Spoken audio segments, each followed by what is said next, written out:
Friends, good morning. আমার চান পুজো breakfast করা হয়ে গেছে আর এখন আমি লাঞ্চ বানাচ্ছি। আর আমার ছেলে ওর বাবার সঙ্গে একটু বাজার গেছে, ওরও ব্রেকফাস্ট হয়ে গেছে, ও আসলে ওকে স্নান করাবো। আমাদের লাঞ্চ হয়ে গেছে আর আমার হাজব্যান্ডও লাঞ্চ করে অফিস চলে গেছেন। এখন আমরা রেস্ট নেব। আর এই যে রিয়ান গাড়ি নিয়ে খেলছে। আর আজকে লাঞ্চে আম, ডাল, মাছের ঝাল আর কলমি শাক ভাজা করেছিলাম।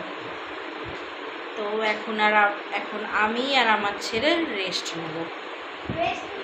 এই যে dinner ready, chicken, egg, chowmein. আর এই যে রিয়ান, ওকে এখন ডিনার দেব, ও এখন ডিনার করবে।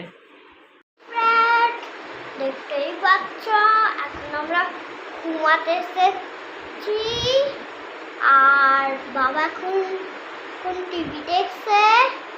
আর আজকে ডিনারে ছিল চাউমিন, চিকেন, এগ।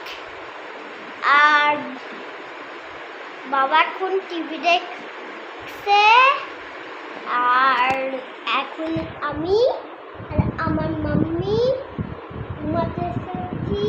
কালকে উঠবো আর কালকে মাম্মি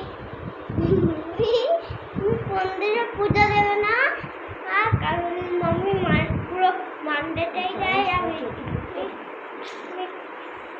নেক্সট ব্লগ আমার চ্যানেলটাকে লাইক, শেয়ার, সাবস্ক্রাইব আর কমেন্ট করে দেবে। বাই।